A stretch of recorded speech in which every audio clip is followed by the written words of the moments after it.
Pues muchísimas gracias, don Pedro, por esta conversación. Estamos hoy a 10 de mayo de 2021 y bueno, pues entre las experiencias, digamos, que usted ha tenido a lo largo de la vida,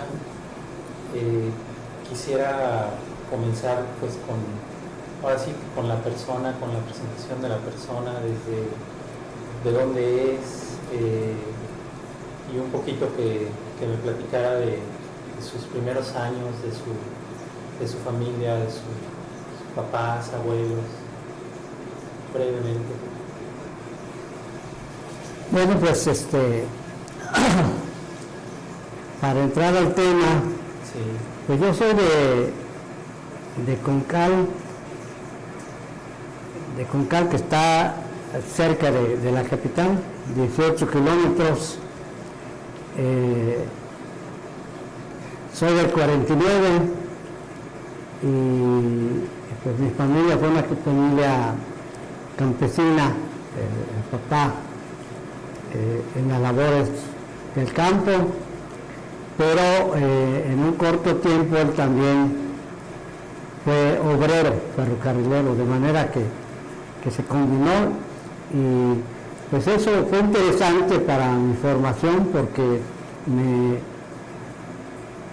obligó, digamos, a caminar esa ruta de manera paralela, ¿no? ¿Él cómo se llamaba? Él se llamaba Pedro Rafael Quijano Aguilar. Yo sospecho que de algún modo hay cierta relación de parentesco con Héctor Victoria Aguilar, que también era concaleño, que pues ojalá más adelante podamos de alguna manera coadyuvar para hacer algo de este diputado. Fue constituyente, sí, y del 123 constitucional. Él juega un papel importante, pero también juega un papel importante en el periodo de Felipe Carrillo Puerto, desde luego de los 20, ¿no?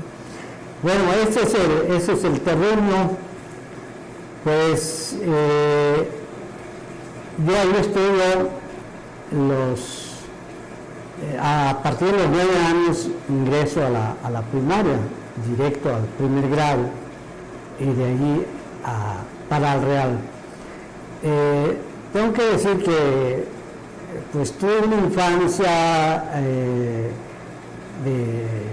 enfermiza, ¿no? Yo fui asmático. Esa fue la razón por la cual yo ingreso, digamos, a esta edad de estudiar, que tampoco fue una cuestión tan excepcional, porque los que egresamos en esos años de la primaria, muchos eran ya adolescentes, ¿sí? Pero bueno, yo me comparo con los otros niños, pues ellos jugaban el trompo, la timbomba, el papagayo, o sea, lo que hace un niño, ¿no? Y yo esto se puede decir que fue una etapa vetada, porque por lo mismo, por la misma enfermedad, ¿no? Entonces, que salir en la tarde y si había una ventisca, pues me decían, no, entra porque es chiquinique, o si el cielo está simplemente nublado.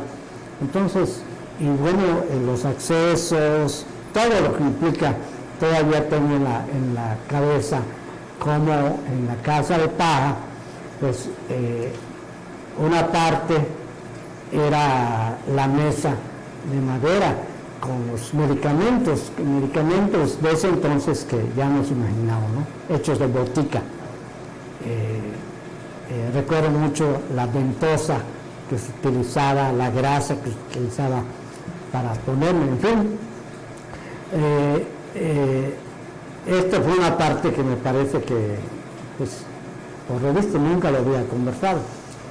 Pero sí me acuerdo muy bien que cuando ingreso a primer año, porque claro, se me hace una evaluación y yo ya sabía las cosas de parvulitos, y dice, no, pues tú te vas a primer grado. Y entonces inicio propiamente al primer grado. En el segundo grado, si no me equivoco, ya cuando se empieza la lectoescritura a ser más acelerada, tengo muy presente pues con una imagen no precisamente optimista, ¿no? Y que a lo mejor hasta lo lamento, pero creo que también me marca, porque en ese entonces yo por el mismo origen, pues naturalmente no me expresaba con el español oral como el castellanizado, ¿no? Entonces se mete la pata entre el maya, o la entonación maya, o la propia palabra maya, con el español. Y cuando me hacían leer el libro de lectura, pues se reflejaba esta manera. Y una de las maestras me regaña, me sobaja y me dice que eso se acabó porque eso es de indios, y aquí yo no estoy tratando con indios, estoy tratando con niños que van a ser el futuro del país, etc. Eso, pues como chamaco uno lo tragas completo, y fue, por eso digo, como lo que marca para que yo casi pensara que lo normal era alejarse de ese origen maya. Y hasta llegar al grado que yo soy el varón de 5 hermanos.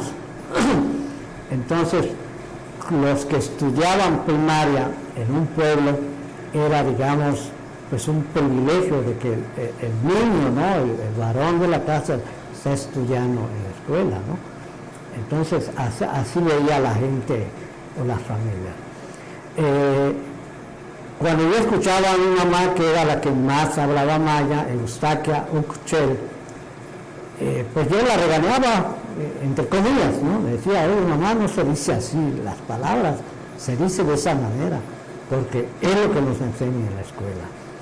Y ella pues aceptaba, decía, sí, hijo, sí, y trataba de explicarse el maya, ¿no?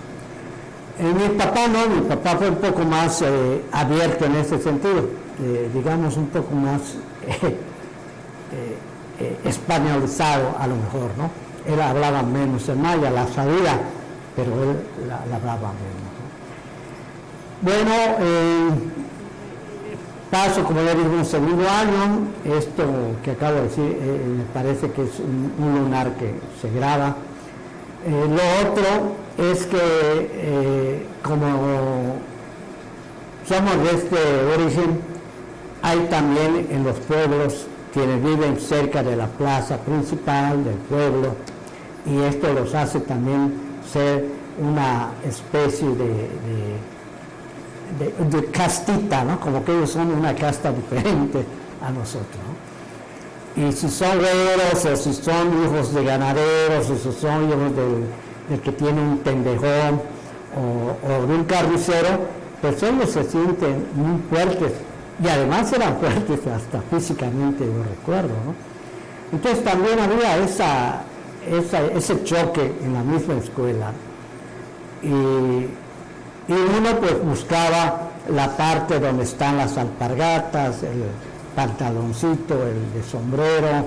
Enseguida se ve que de dónde somos nosotros y de qué parte son las otras, ¿no? Eso también en la escuela era muy notorio, ¿no? Todavía era muy notorio en esos años, los años 50. También lo otro que me parece interesante, porque bueno, tú estás diciendo que ya un poco de esto,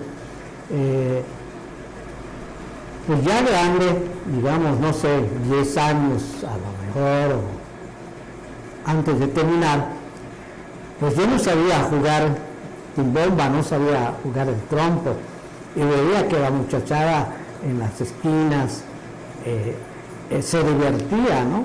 Y se reían, se carcajeaban, y yo no me atrevía porque pues no sabía cómo jugar las cosas, ¿no? Pero bueno, intento y entro al círculo con algunas dificultades porque pues no sabe, ¿no? En tanto que todos los alumnos sí saben.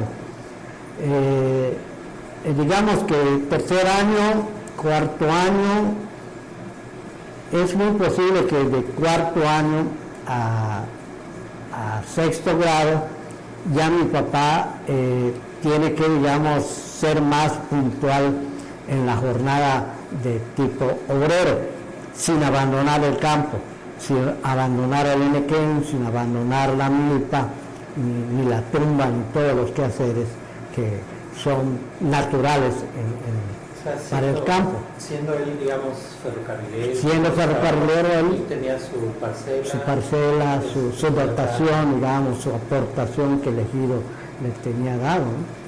Sí. Y cuando había que ir a la milpa, pues íbamos todos, iba la familia, ¿no? Para hacer el trabajo de campo, el deshiervo, o cuidar en ese caso cuando había que hacer la tumba, o estar allá con las cubetas para cuando se quemaba los mecates de Nequén para hacer la primicia pues de la siembra del elote, del maíz, del frijolillo, del ibe, de los ibes, calabaza, sandía, etcétera, ¿no? Pero también recuerdo perfectamente bien cuando empezamos a fomentar el Enequén, o sea, los vástagos del Enequén habría que escogerlos del semillero para hacer el transporte de los ferrocarrileros, pues era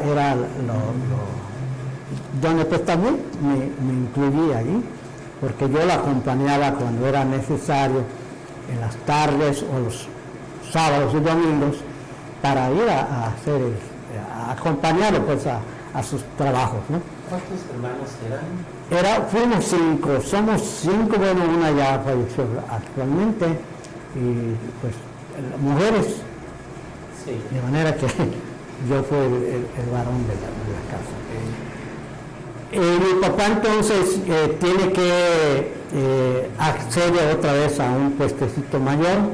Él no tuvo más que segundo año de primaria, pero pues la primaria de esos años, creo que segundo año era como tener sexto grado actualmente.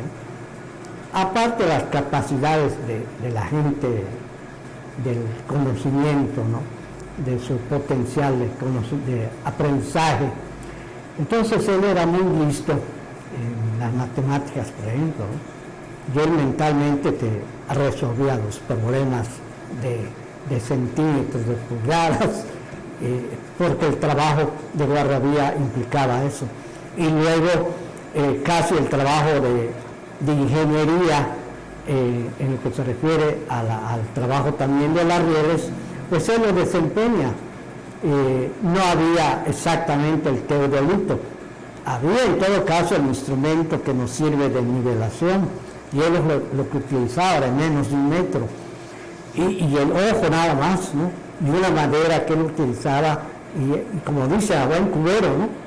Él a los 20 metros o quizás más, yo no sé cómo le hacía, pero pues hacía cosas con la mano, y me decía, pon la señal aquí, y después luego él emparejaba, por ejemplo, con tierra, porque no había la grava, para las redes, ¿no? Para que tengan su soporte lineal, ¿no? Nivelado. Y para esto él utilizaba las matemáticas. Entonces, eso me llamó mucho la atención y claro, la admiración de un pues de campesino, obrero, y utilizar esto, pues para mí era una gran cosa, ¿no? Pero bueno, lo otro que me parece interesante es que él tiene que venirse a Mérida, y nos dice, bueno, yo ya tengo una situación pues importante, nos vamos a Mérida, yo voy a ver cómo le hago, pero nos vamos a Mérida, y pues nos vamos a Mérida, nos llegamos a Mérida. no quiero abundar mucho en las cuestiones de la enfermedad, pero eso también es un lunar terrible, ¿no? Porque eras como una muñeca esa de trapo tirado, inservible, ¿no?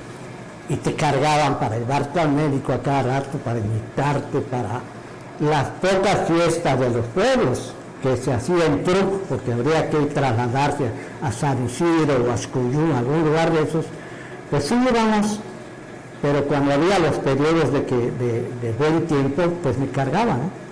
Pero digamos, eso es una cuestión un poco gris en mi vida. Llegamos a Mérida, entonces yo me inscribo en la Escuela Obrera Ferrocarrilera Héroes de Nacosari, y ahí termino mi primaria.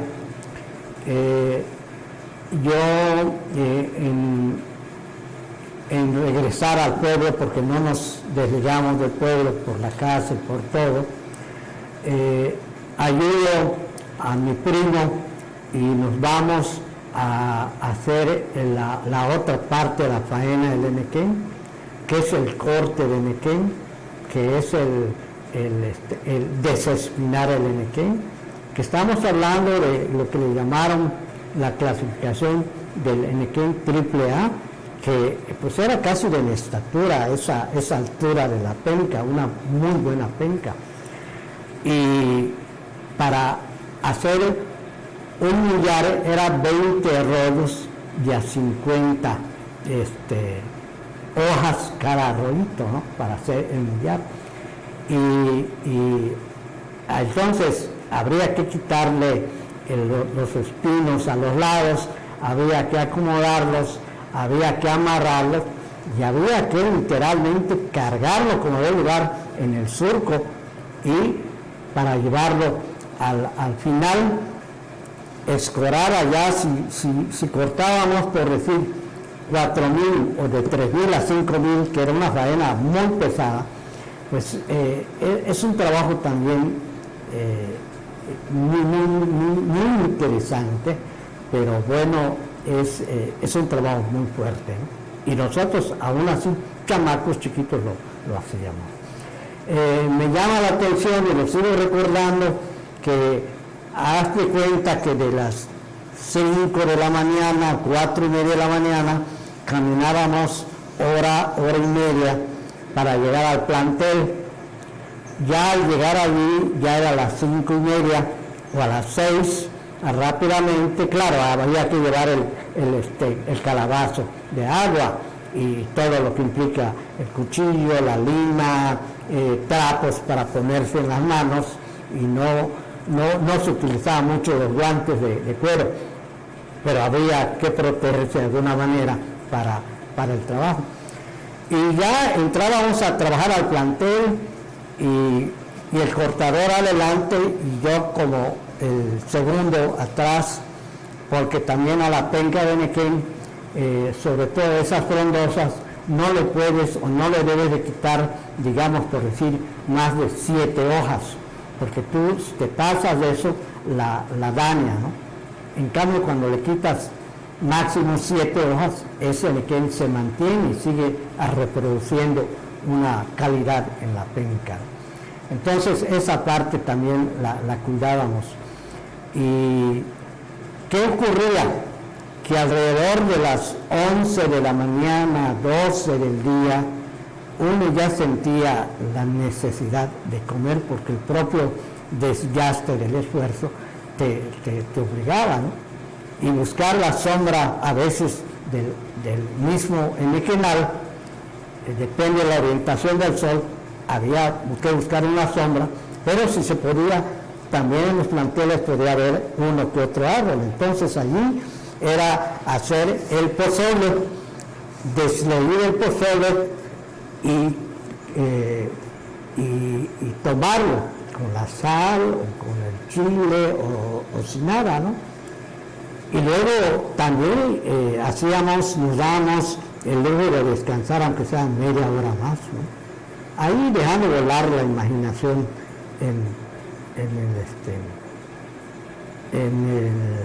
en el océano en Equimá. Pero luego, de manera también increíble y como algo fantástico, reiniciamos las labores con una fortaleza que ahora me explico, que el maíz y esa frase de que somos hijos del maíz, pues parece que sí, porque teníamos fuerza para continuar y a veces terminábamos a las 2 de la tarde y cuando no había manera de transportarnos, caminábamos bajo el sol de esta parte del país para llegar a las casas y ahí comer y bueno, tumbarse a descansar, ¿no? Así combinaba mi actividad de la primaria, ya estando en Mérida, con el pueblo. Ahí mismo, entre sexto año sobre todo, pues las cosas de la época, me inscribo en el Instituto del Seguro Social, Centro de Seguridad Social, que es la parte cultural y deportiva del Seguro Social, para un deporte que le llaman el tumbling, que son ejercicios sobre todo de piso, claro, con una colchoneta, que no era muy común en ese entonces. Y era cosa de piruetas, por decirlo así, porque era rodadas adelante, rodadas hacia atrás, saltos del tigre, saltos de longitud más largos, naturalmente, al grado de que pues destacamos allá cuando menos 3, un tal Felipe Luco, un niño muy pequeño él, Freddy, y yo, y al grado de que el propio Seguro Social, cuando hacía sus eventos al interior del estado, pues ya nos llevaba para dar exhibiciones de tumbling, porque éramos buenos. Cruzaban, por ejemplo, las bayonetas que utilizan los soldados, ¿no? Para que yo cuando menos hiciéramos el salto del tigre, ¿no? Y eso para la gente pues era una gran cosa. O si no, en cuclillas se ponían 10 personas y también tomar el impulso y en un salto del tigre pasar a estas 10 en cuclillas para que al topar el suelo dar la rodada sin que tengan ningún problema, ¿no? Esto nos valió cuando menos a estos 3 que yo digo, para que el maestro de Educación Física del Seguro Social nos dijera, pues yo ya no les puedo enseñar más, porque ya lo que sé ya lo saben ustedes. Entonces, ¿qué pasa, no? Pues como iban los de guantes de oro, como iban el chamaco Acosta, como iba otros luchadores, si no me equivoco, hasta Carlos García, y ellos veían que estábamos dedicados a ese tipo de ejercicios, pues a lo mejor ellos de manera natural decían, bueno, pues con ustedes podemos entrenar, ¿no? Y uno pues se pone a entrenar con ellos, con los guantes de oro, ¿no?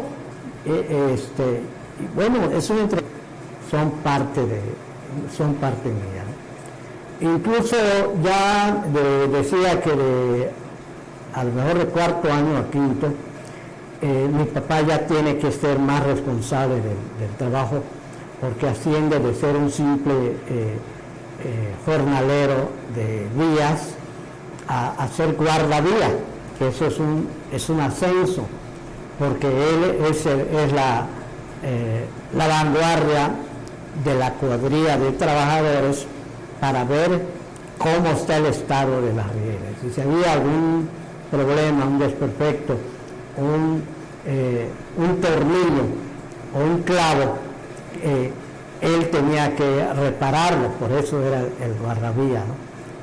Desde antes, la capacidad de un oído, porque en una de esas ocasiones, uno de los compañeros, que creo que se llama César, y otro que le decían el Zorrito, pues ellos son boxeadores, digamos, aunque sea guantes de otros. Entonces recibo un golpe aquí que me hace ver estrellas pero yo no vi ningún problema, ninguna consecuencia. A la larga, creo que en los años 70 es cuando ya detecto o se detecta que yo tengo una lesión en el oído y pierdo prácticamente esa parte del oído, afortunadamente de la derecha, no de la izquierda. Y también con los luchadores, con el chamaco Acosta, recibo otro golpecito porque él me hace una llave irlandesa, pero no caigo en el colchón, caigo fuera del colchón, y el error que se comete, la llave irlandesa no es una cosa exactamente de chafa, ¿no? También en los deportes hay cosas que son muy reales. Y una manera para que tú, por ejemplo, puedas verte forzado a lanzarte es que el oponente te dobla la muñeca. Y eso, si no saltas, pues te puedes lastimar. Entonces, al lanzarte, ¿no? Y yo no caigo en el colchón, caigo fuera del colchón, pero él tampoco me suelta, quizás porque vio que yo salí fuera del colchón. O sea, la intención no fue esa, pero ese golpe y ese rebote fuera del colchón, aunque eran duelas, contribuyó para la lesión que mencionaba antes, ¿no? En fin, entre estas cosas llega de repente unos universitarios y nos hace el maestro hacer la exhibición y entonces los de todos el equipo dicen, pues nosotros nos vamos a llevar a Pedro, a Felipe y a Freddy. Y resulta que lo que ocurrió en ese entonces fue que nos escogieron para estar en la selección del equipo de gimnasia olímpica de la Universidad de Yucatán. Y de repente pues ya estábamos en el gimnasio de la Universidad del Edificio Central, pues alternando con universitarios, con levantadores de pesos, con fisiculturistas universitarios, que es otro panorama, ¿no?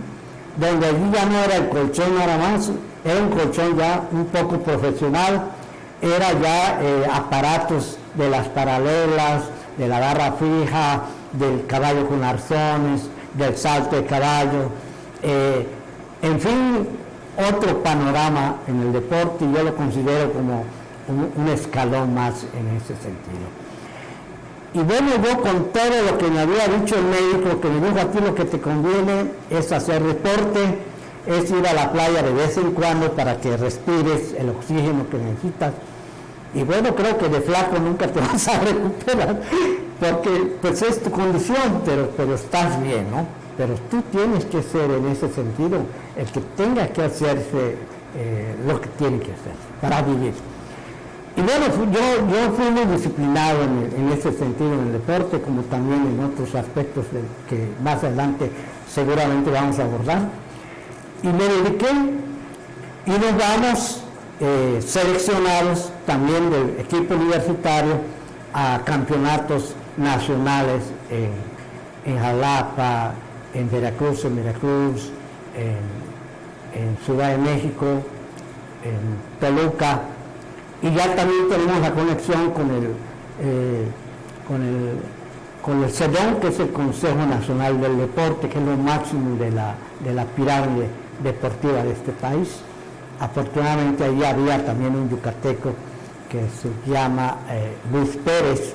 Él era de la selección olímpica de gimnasia y él en cierto modo nos enseña algunos trucos para poder pues competir, porque nos vamos a la competencia nacional, si no me equivoco, en el 67 a Monterrey, y allá jugamos un papel importante.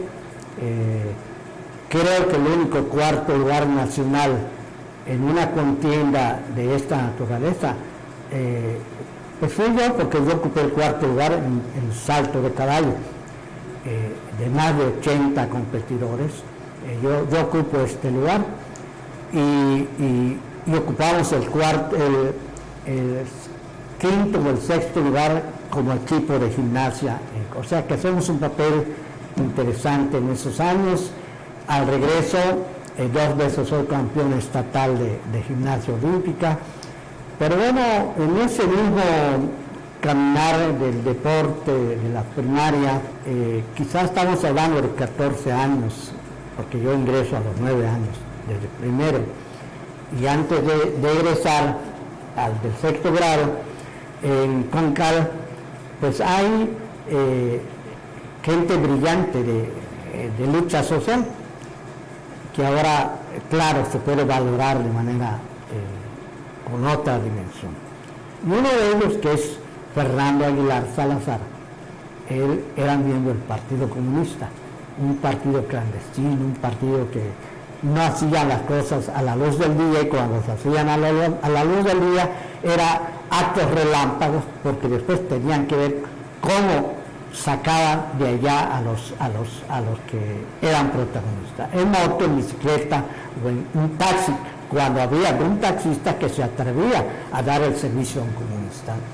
Entonces, ese era el partido, un partido nacional pero clandestino, y este camarada, pues se puede decir que me recluta, ¿no? Pero más que el reclutamiento formal de firmar algo, es un reclutamiento, yo diría, empático, ¿no? O sea, él me habla de la lucha social, que los obreros, que los campesinos, de la explotación, y yo, sin querer, digamos, de manera, no sé si llamarle de instinto, a mí me parecía que esas explicaciones era algo que yo ya las sé, ¿no? Sin que esté exactamente en una fábrica o en una tienda de raya o en una hacienda, pero prácticamente ese trabajo, por ejemplo, dormir en un vagón de ferrocarril, bueno, pues eso es casi ser un paria, ¿no? en este país. O levantarse a las 4 de la mañana para comer tostadas, y la propia tostada como café.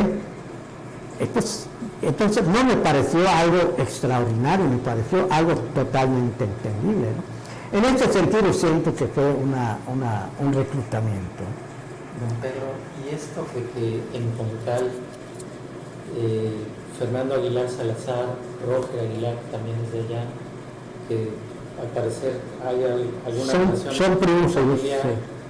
¿Esto es, digamos, algo que queda del socialismo yucateco de los años 20 o es otra cosa?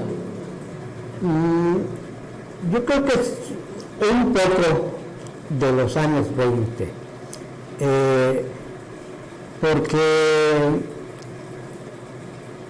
en mi caso, por ejemplo, pero en el caso de los propios camaradas, yo nunca vi que le dieran una importancia capital a este periodo del 18 al 24, en que Carrillo Puerto juega un papel de relevancia histórica, yo diría internacional, y un aporte al movimiento obrero y revolucionario en el mundo, ¿no? Pero yo no vi, al menos aquí entre los camaradas, que haya una importancia en ese sentido.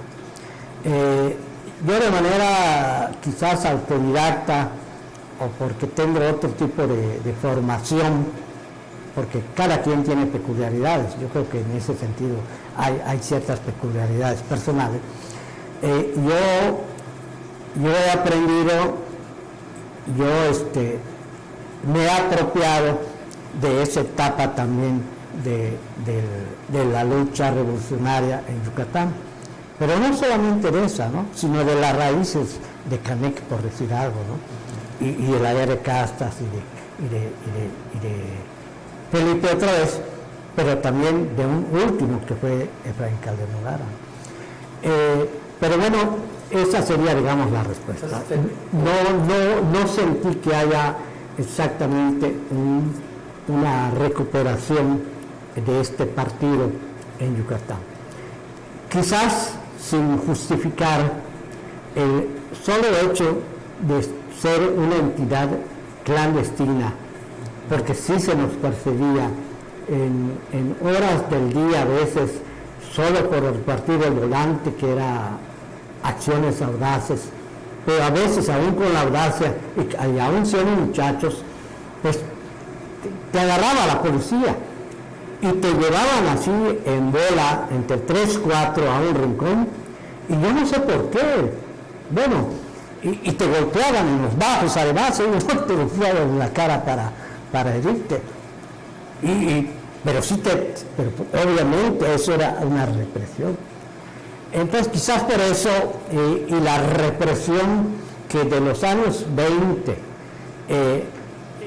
sigue habiendo hacia el socialismo yucateco o hacia el revolucionarismo yucateco, porque sigue habiendo represión hacia esa cultura de pensamiento, pues yo creo que en ese sentido quizás es para mí una explicación, o quizás explicar del por qué yo no vi que el partido en ese sentido hiciera algo por allá. Nos íbamos más por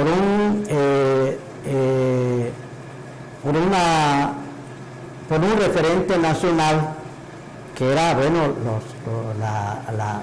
la cuestión programática nacional, ¿no?, para una transformación socialista de México, una revolución democrática. ¿Fernando sería profesor egresado de Fernando Aguilar y Roger Aguilar son profesores egresados de las gloriosas normales rurales. Uno al parecer fue de San Diego Tecash y el otro fue de la Justo Sierra de Geselchacán, Campeche. Estas dos escuelas, no estoy seguro, pero es muy probable que forman parte de esas escuelas que se forman en los años 30 durante el periodo cardenista. O sea que las escuelas normales son escuelas de formación educativa, por supuesto, de magisterio, pero de un magisterio transformador, donde allá, por ejemplo, en las escuelas normales, y lo digo, creo decirlo con propiedad porque yo estuve de hecho en la escuela de San Diego Tecash. Yo llegaba a San Diego Tecash con Felipe Pérez Estrada, por ejemplo, sobre todo porque éramos clandestinos, pero logramos ganarnos a la característica que me quiero referir. En las escuelas normales, rurales, hay la figura, digamos, formal de los consejos estudiantiles, los círculos estudiantiles, que es toda una estructura estudiantil, pero dentro de las propias normales y de su estructura estudiantil existía otra estructura organizativa que es el Centro de Orientación Política e Ideológica, que son el COPI, que son compañeros desde maestros y estudiantes de la normal y estudiantes de la secundaria, porque se tenía los 3 niveles. Algunos creo que yo que tuvieron hasta la escuela primaria, no estoy seguro de eso. Entonces, estos centros de orientación política e ideológica eran unos partidos comunistas dentro de las escuelas locales, ¿no? Y el amor y el aprecio a la tierra y por tanto la línea de la tierra, del amor a la madre tierra, era lo primero que el estudiante normalista tenía. Pero además, en esas escuelas, en un momento dado, donde los análisis políticos de la táctica y estrategia había que clarificarla a las asambleas de las normales. Esto el que lo podía hacer y el único que lo hacía era el COPI precisamente. Y la cobertura era el círculo estudiantil. Pero el COPI era, digamos, el centro ideológico, político y estratégico de las normales. Esto es de una importancia enorme que todavía el propio reparto agrario no se pudo realizar con la juventud agrarista. Y esa juventud agrarista estaba en las normales rurales. Y por eso hubo a los que les quitaban la oreja, a los que quemaban las casas del magisterio, porque ellos eran el puntal que tenía la relación de la cultura, digamos, con el campesinado. Y de allá lo que viene después, las ligas de resistencia en Yucatán, bueno, y las ligas de comunidades agrarias en lo que creo yo que es la CNC, porque no todo está perdido, ¿no? Yo digo que no todo está podrido, aún en pleno neoliberalismo. Siempre hay pensamiento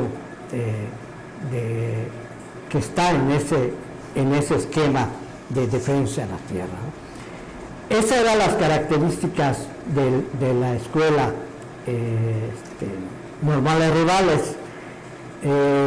No sé si, para no perder el hilo, yo entonces soy parte del partido en esos años, y lo que iba a decir es que terminando el 6º grado, porque el reclutamiento fue un poquito antes de terminar,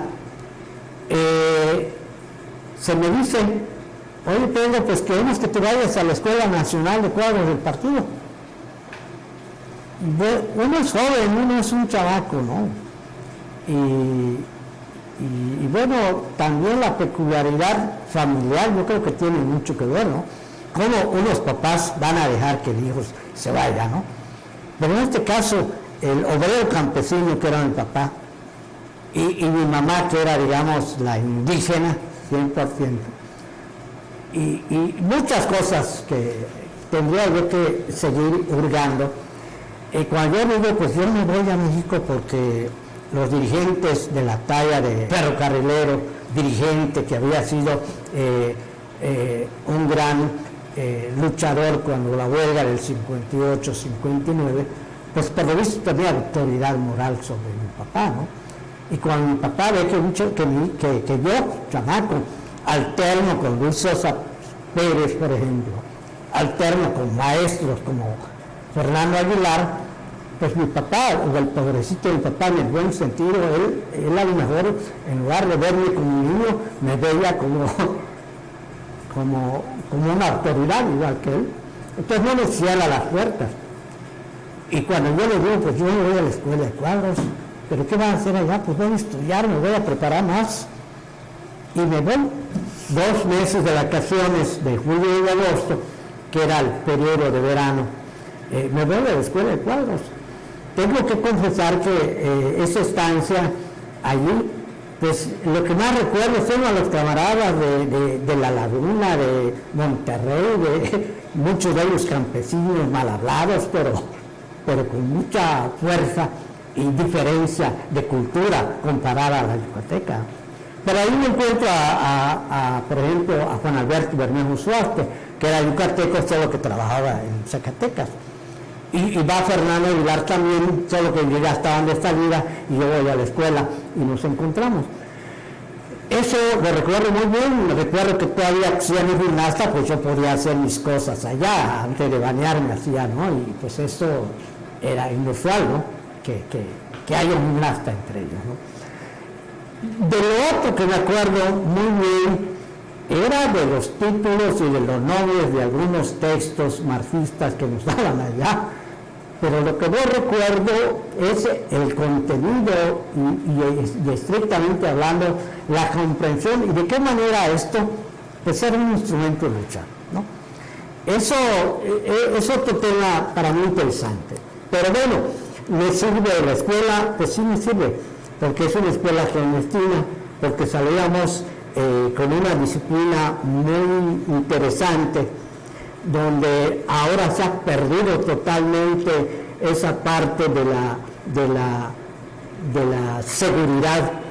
Ahora se sale sin voltear a la derecha ni a la izquierda, sin meterte en un callejón que sabes que tiene 2 salidas, te subes en una sola ruta de camión y es la misma que te manejas las 24 horas.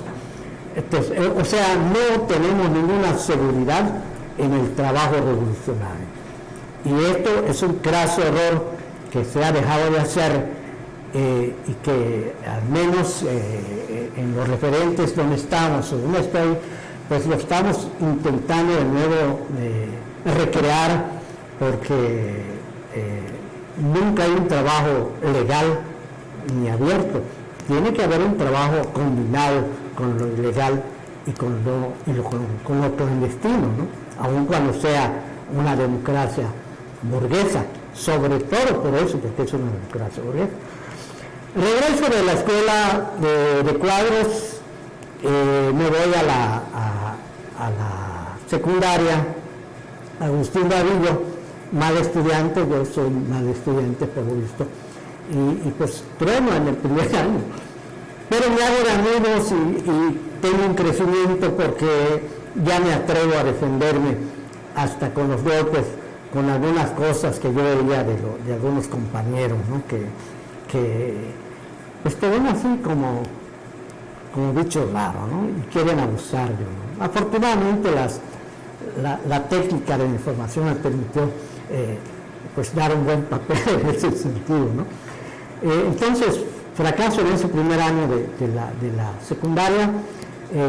Naturalmente en la Juventud Comunista, pues, ¿qué más vamos a hacer? Pues el trabajo no digamos de sirviente, ¿no? En el buen sentido, pero éramos eso, o sea, éramos los peones, porque éramos los jóvenes, quienes podíamos correr, quienes podíamos gritar, quienes podíamos hacer brincar, saltar bardas, etcétera, o subir árboles, y éramos los que pegábamos volantes, etcétera, ¿no? Y hacíamos ese tipo de trabajo. En la secundaria no se pudo hacer nada en Lavadillo, pero entonces, pues, no sé por qué me inscribo en una escuela nocturna para trabajadores, que precisamente es la Lázaro Cárdenas, otra vez en Mejorada.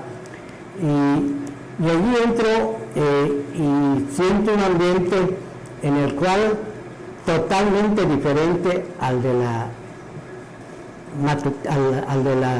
matutina, ¿no? de la estatal, porque allí me encuentro ferrocarrileros, me encuentro enfermeras, me encuentro a trabajadores de los hoteles, a contadores, me encuentro pues, o casi me reencuentro yo mismo, ¿no? Porque era una escuela para trabajadores, y allí mismo tengo muy presente que de repente me dicen los propios trabajadores, bueno, yo, digamos, creo que uno de los más jóvenes de ellos, me dice: oye, compañero, tú tienes que ser el líder de la escuela, porque pues nadie aquí tiene mucho tiempo y tú estás manejando cosas. Claro, que hacía yo, pues utilizaba algunas frases que yo escuché de las conferencias que daba en la Escuela de Cuadros, no muchas, pero iba a Valentín Campa y daba una conferencia. Y se le queda a uno algunas cosas, ¿no? El semblante, el aplomo, ¿quién sería? El Chicali, por decir algo, o Arnoldo Martín Verdugo, o Pablo Gómez, por decir algo, que era jovenzuelo también, ¿no? Entonces, o Enrique Semo, o Bartra. O sea, ese tipo de liderazgos son los únicos que conocía. Y como ellos alternaron, fueron a la escuela, pues eso me sirvió también mucho, ¿no? Y bueno, yo les digo, pues si hacemos un trabajo de grupo, porque yo naturalmente, como ustedes, creo que estoy peor que ustedes, porque yo no estoy trabajando. Entonces, yo no tengo recursos. No, la campaña nosotros la hacemos. Ya pues íbamos allá, los 30, 40 trabajadores de Mejorada, que no es la Mejorada ahora que conocemos, ¿no? Era un parque rodeado de puestos de madera, la mayor parte, ¿no? Donde se vendía granizados, panuchos, abutes, era otra cosa, ¿no? Y allí nos reuníamos, se hacía la cooperación, y yo, bueno, ya no llegaba a la hora que debía llegar a la casa, y esto despierta sospecha, ¿no? Y bueno, ¿qué pasa con este chamaco? Primero se asoma a las 3 de la mañana y se está lavando las manos en la puerta de la casa, claro, por el engrudo que se nos quedaba porque salíamos a pegar, como talacha el Partido Comunista. Y cuando en la escuela secundaria, pues ven que también llega un poco tarde, ¿no? Entonces, mi papá un día va a la escuela, o más bien al parque, para pues vigilar. Y salimos de la escuela, la banda, hacemos una especie de meeting, o sí, un meeting especie, ¿no? Y yo entonces ya les hablo de que, pues, compañeros, estamos enfilándonos para las elecciones, y bueno, si ustedes quieren que los trabajadores gobernemos desde ahora en las escuelas, pues tenemos que irnos más, ¿no? Y decían, no, pues apega adelante, y me subían en el hombro de algunos señores, y divisa a mi papá. Y claro, él, avergonzado, no buscaba qué hacer. Pero bueno, la banda lo apapacha, ¿no? Esta es anécdota. Y así entonces, en primer año, no logro ser presidente de la sociedad de alumnos porque, pues la FEI, ya sabemos qué era la FEI, era un nido ¿cómo se puede decir? De gamberros, ¿no? Era la Federación de Estudiantes Yucatecos, que agrupaba a las secundarias y a las normales del interior del estado. Oficialista. Alineados totalmente al partido en ese entonces preponderante, que era el PRI. Y gozaba de prebendas, realmente, ¿no? Un dirigente estudiantil de secundaria tenía quizás en un momento dado más autoridad que un diputado. Wow. Sí, porque teníamos la licencia. Creo que voy a llegar a eso. Sí. Entonces, el primer año, el dirigente de la FEI, José Quintal, si no me equivoco, que después fue profesor, yo no sé cómo llegó a ser profesor, pero fue profesor de primaria, ya jubilado. Él era el dirigente, pero la FEI tenía un equipo de luchadores profesionales, de boxeadores y de las bandas, sobre todo del sur de la ciudad, digamos de la 46 Sur, Santa Rosa, o de la 50 Sur también, o de la Merced Barrera, como también existían las bandas en la Carranza, en la Mayapá, ¿no? O en el Pitch, que era la época donde esa ocasión eran batallas campales que teníamos la juventud. Pero también había cosas creo yo, de caballero, ¿no? Porque la banda esta, el que lo lideraba, le preguntaba al otro si hay alguien que quiera tener una pelea con él para los espacios, ¿no? Y se acordaba y se decía, bueno, sí, correcto, sí. Y en horas de la noche, a las 12 de la noche, por decir, para no perjudicar al vecindario, a la gente, a veces solo con la luz de la luna, se daba el encuentro de dos cabezas de bandas y se ponía reglas. ¿Qué va a hacer? ¿Un boxeo? Sí. Entonces, nada de patadas, nada, no. Pero a veces había que se decía, no, de todos va a valer, menos piedras, menos objetos punzocortantes.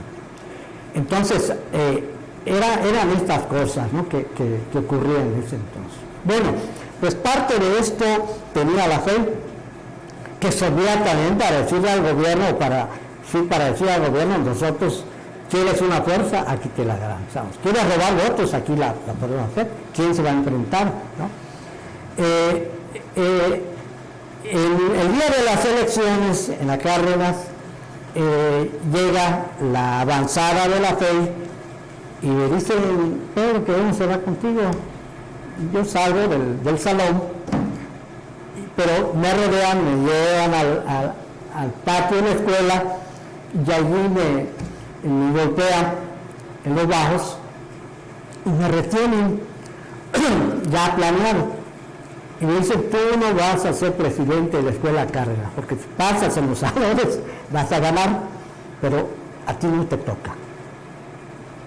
Bueno, ¿y qué?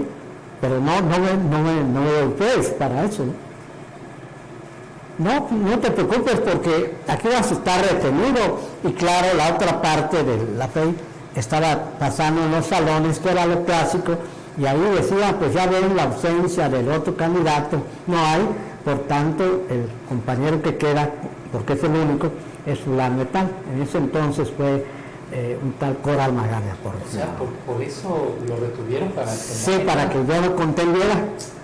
Entonces yo quedé fuera en ese año. Pero en ese mismo año termina por una serie de circunstancias este liderazgo, no me acuerdo, pero era Cecín Granier, sí, bueno, Cecín Granier. Es otra cosa, ¿no? No en el sentido así tan de la democracia, pero había un juego un poco diferente, ¿no? Y él tiene otra percepción. También un poco, él no rompe con esos apoyos que ya dijimos, ¿no? Pero tiene otro estilo de trabajo, y él inmediatamente me convoca, porque el centro de la FEI era San Cristóbal, y me dice: Pedro, el dirigente de la Cárdenas no es el que está allá, el dirigente eres tú. Yo te reconozco como dirigente, porque ya te conocí, ya averigué, y conversamos como 2 o 3 veces, naturalmente. Claro, yo venía con esa carga que ya leímos de la escuela de cuadros, era comunista, no podía yo decir que era comunista, porque bueno, me mandaban tú, los dirigentes. Yo lo que intentaba era que teníamos que hacer algo en el movimiento estudiantil, pero no podías tú decir: compañeros, afíjense al Partido Comunista o a la Juventud, ¿no? Porque los propios estudiantes no lo hacían y lo iban a hacer, al contrario. Pero sí hacer un trabajo, como se puede decir, de masas, amplio, incluyente, etcétera, eso ya es otra cosa. Y por allá yo vi que había una entrada, de manera que en la Cárdenas habíamos de hecho 2 dirigentes estudiantiles, el formal y el de hecho, porque yo seguía teniendo mucha simpatía, tanto así que en el segundo año hay una afluencia de estudiantes para primer año, y el director de la escuela, tenemos una reunión en corto, y me dice: Pedro, fíjate que yo quisiera, ellos traían también un poco la visión cardenista. Nosotros quisiéramos que la escuela y la educación llegue a más trabajadores, pero no tenemos aula, no tenemos edificio para eso. Los maestros que darían la clase, eso ya lo tenemos, ya tenemos, incluso algunos de aquí se van a combinar para ver las principales materias, mientras logramos presupuesto para el personal docente. Pero nos falta que necesitamos la construcción de un aula o la autorización presupuestaria. ¿Y qué quiere eso? Pues que nos apoyes. Bueno, si usted me da los verdes, yo le dije: claro que los voy a apoyar, porque no me parece justo eso. Pero voy a hacer una asamblea. Sí, hacemos una asamblea de toda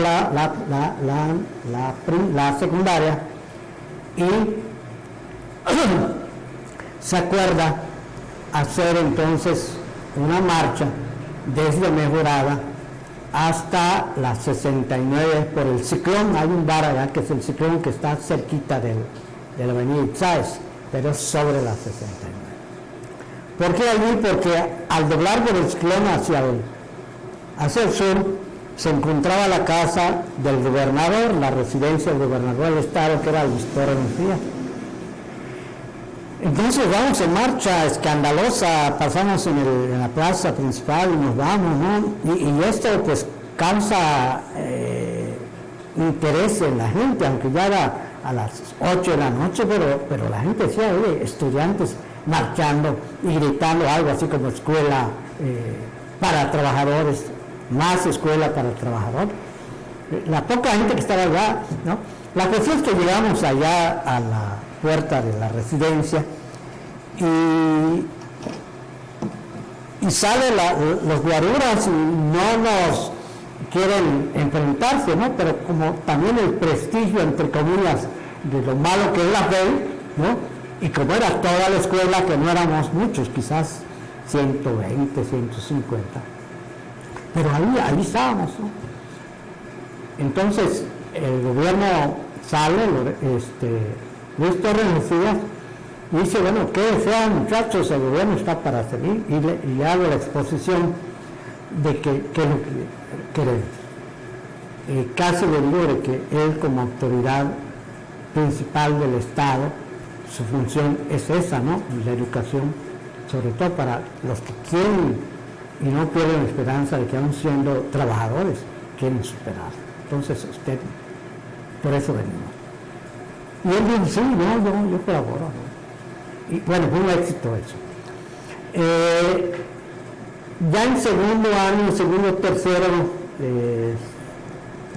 si no me equivoco, porque bueno, había que ver un poco la cuestión del cronológico, pero no nos perdemos porque estamos en secundaria. Viene ya entonces en el segundo periodo, yo soy presidente de la Cárdenas, digamos, pero algo así como un símil a lo que había ocurrido el anterior. Hay otro candidato que es Teodoro Vázquez, y yo mismo le dije, Teodoro, no vayas a doblar las manos, tú mantente, yo te voy a apoyar para que seamos dos, y si yo pierdo no hay problema, y si tú pierdes lo reconoces, yo sí. Pero yo no me entero que el presidente de la FEI, Cecilio Daniel, en otro momento lo jala y le dice no. Lo que le hicieron a Pedro, que prácticamente me hicieron a mí, yo no voy a correr ningún riesgo, Teodoro. Así es que el único candidato va a ser Pedro. No hubo golpes, afortunadamente, en el caso del compañero, pero él dijo, eso fue también interesante y caballeroso de su parte, él dijo, no, yo me retiro, compañero. Y bueno, quedo yo, ¿no? Como presidente, digamos, legítimo. Del Círculo de Estudiantes, en esos años, si no me equivoco, 69, es muy probable que sea así. Las empresas camioneras que estaban entrelazadas con el gobierno priista y les daban regidurías y quizás hasta diputaciones. ¿Por qué? Porque era el contubernio. Las políticas y las campañas electorales gubernamentales, quienes acarreaban, pues eran esas líneas de transporte, ¿no? Sí. Entonces había una correspondencia de poder entre ellos. Y también tenían concesiones de gasolineras, etcétera, o de llanteras, y sobre todo las concesiones de transportes de pasajeros. Y ellos se lanzan para decir lo que hasta ahora casi es lo mismo que dicen, que ya subió el combustible, que ya las piezas se han incrementado y necesitan un aumento también a las tarifas del transporte. Y de 15 centavos lo querían elevar a 25 centavos. Yo, estando en calidad de dirigente estudiantil de secundaria, como quiera que sea, hago mi labor con los otros presidentes de las escuelas, sobre todo con la Franco Villanueva, que era la otra nocturna, con los de Lavadillo, con los de las Cisneros, que tienen una fama, ¿no?, interesante. Creo que ellos no me comprendían del todo el lenguaje y lo que yo les quería decir del movimiento de clases, todo, pero bueno, algo quedaba en ello. De manera que cuando se da el asunto del transporte, cuando nosotros, la Cárdenas, nos enteramos de esta amenaza, ya como correspondencia a la dirección de la escuela de que ya se había conseguido un aula, pues no había, digamos, tanto inconveniente, ¿no? Y le digo, maestro, ¿qué vamos a hacer? Otra asamblea, pero porque nos van a afectar con los salarios. No a los trabajadores de aquí, sino a los que muchos, porque habían algunos que no trabajaban, que dependen del salario de sus papás. Y pagar 25 centavos es un daño a la economía. Y el director dijo, pues que lo hagan, yo no sé nada, ustedes son estudiantes, tienen su círculo estudiantil. Hicimos la asamblea y hacemos una marcha otra vez y nos plantamos frente al ayuntamiento, damos la vuelta a la plaza y planteamos que no debe subir el transporte, porque dañar a los trabajadores es dañar a los estudiantes, a los hijos, no en ese caso la Cárdenas, al estudiante ya generalizado.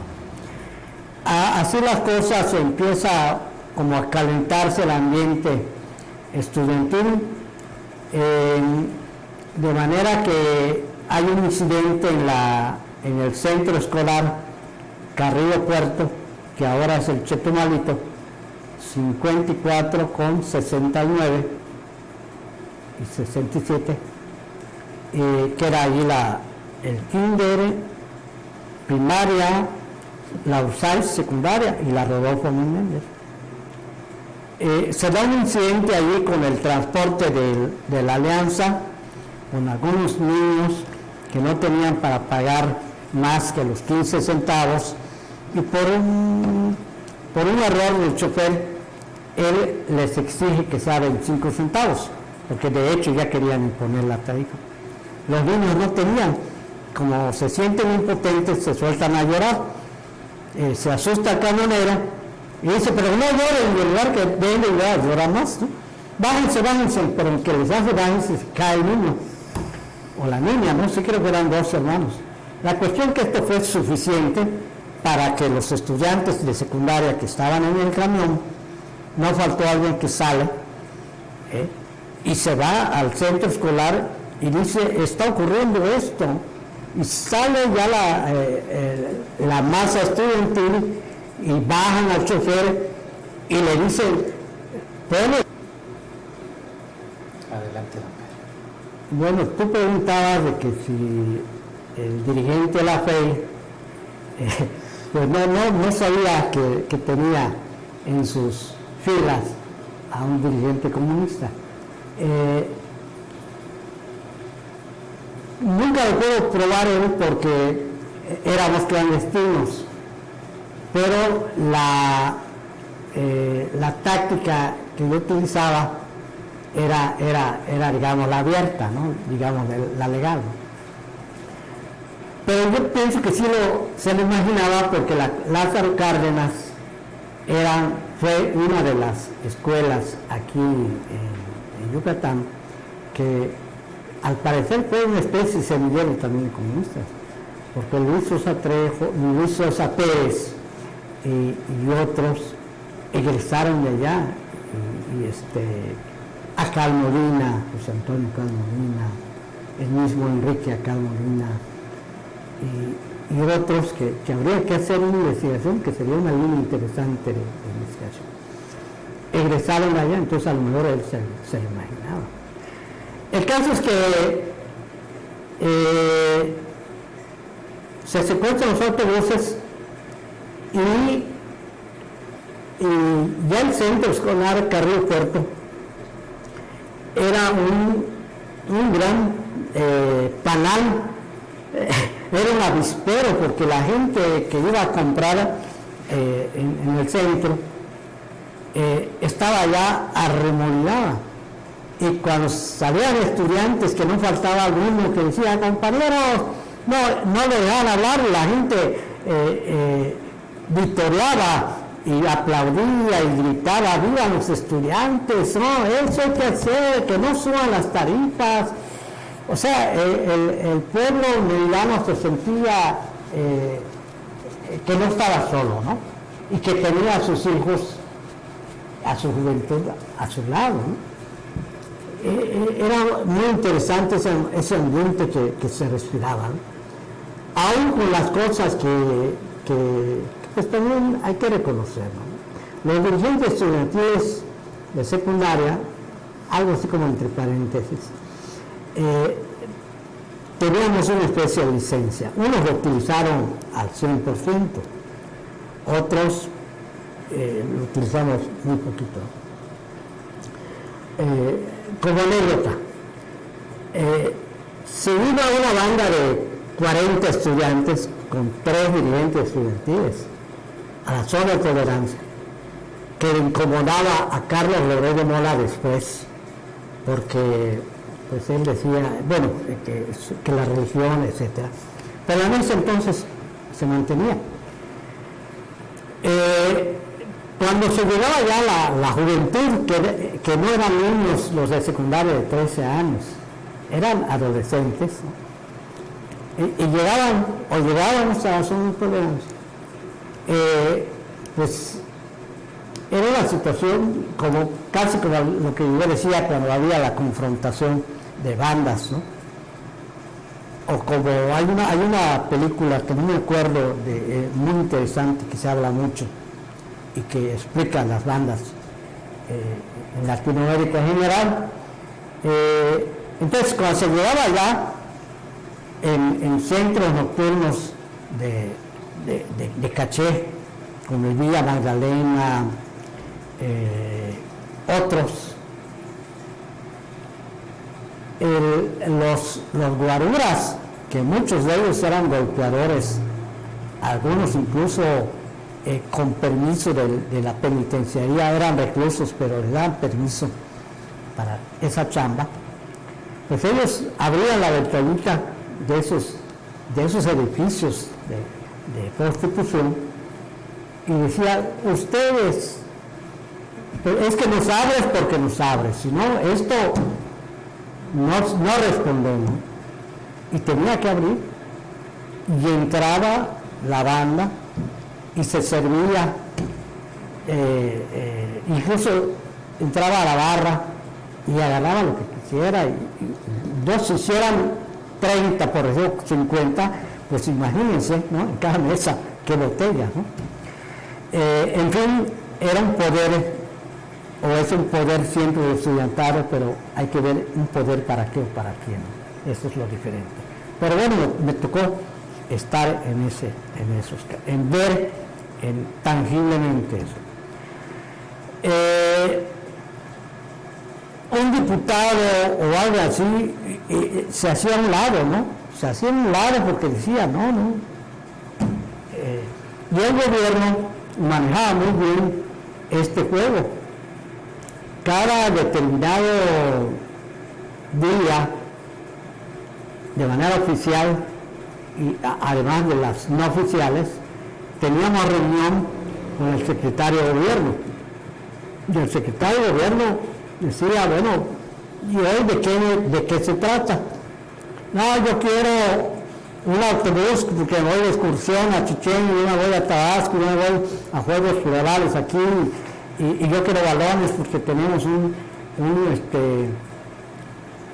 campeonato. Y ya con uno decía, ¿y ustedes? Y yo nada más quiero 5,000 hojas tamaño carta, y si se pueden unas 2,000 hojas de toma de oficio. Y todo decía, pide balones. Bueno, deme 2 balones, uno de fútbol y uno de béisbol, porque además, como era nocturna, pues creo que había el entendido de que no se va a dedicar mucho al deporte, ¿no? Y así, este paquete de balones, o pedía stencil. ¿Y para qué? Pues es que vamos a hacer una revista en la escuela, ¿no? Pero el stencil y el papel, pues era para el Partido Comunista. Como yo no podía aportar mucho, pues aportaba eso. Entonces el partido, la dirigencia del partido, es cuando, como que, en el buen sentido de lo que hay, dice, oye, pues, y voltean. Y dice, pues tenemos aquí un poder, como quiera que sea, es un poder. Es una presidencia estudiantil, pero además en la carrera ya teníamos una célula comunista, ¿no? Una célula, quizás de 11 muchachos, y 2 muchachas que nunca se decidieron, ¿no? Pero estaban cerca.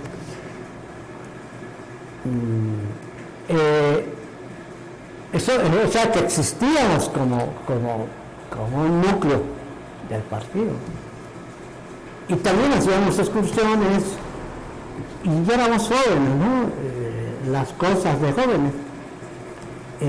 Entonces, pero trataba de que, por ejemplo, en las excursiones, hacer una agenda desde el baño, el receso, el desayuno, una charla de cajón. Había que dar una charla que yo no sé de qué es lo que hablaba, pero yo daba una charla de 20 minutos y a lo mejor ellos tenían que escuchar porque era yo el dirigente, ¿no? Y luego el campeonato de voleibol de arena, y luego de regreso, pero siempre era la cuestión clasista, ¿no? Intentando darle vueltas porque, pues, por lo mismo éramos clandestinos, ¿no? Si tú decías, pues esta excursión la está haciendo la Juventud Comunista, pues otro ya no te va a hacer caso. Bueno, entonces así había una especie de combinación. En el caso del transporte, para cerrar el paréntesis, sí. Y para cerrar, antes de cerrar el paréntesis, cuando llega Loredo Mola, si no me equivoco, lo primero que hace él es condenar a la prostitución, porque lo ve como un pecado y algo que no es para atraer a la gente de bien, y la propia fe en menor medida son los que se prestan para destruir la zona de tolerancia. Y eso lo que hizo no fue resolver el problema, porque las lacras sociales, que a lo mejor no debe tener otra denominación, incluyendo la prostitución, son consecuencias de la explotación, ¿no? De la no distribución equitativa de la riqueza, de un sistema capitalista. Responden a la doble moral del sistema. La doble moral del sistema, ¿no? Entonces se destruye. Yo voy como a las 5 de la tarde y ves la desolación, las mujeres, las prostitutas, que incluso habían de Centroamérica, pues es triste, ¿no?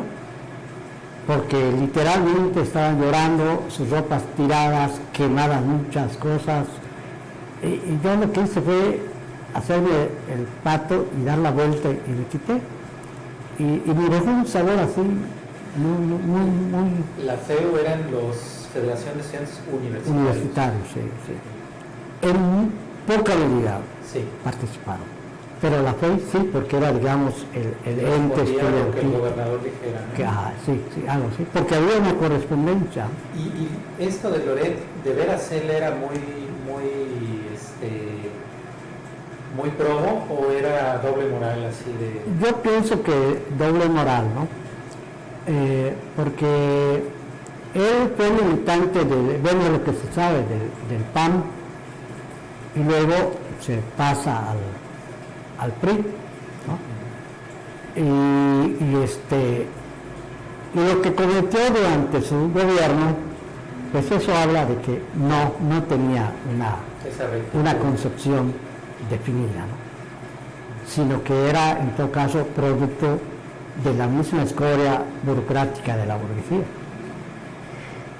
Entonces ahora sí, un poco tratando de cerrar este paréntesis, la población de Uganda ve con buenos ojos a los estudiantes en esos años y aplaude, vitorea.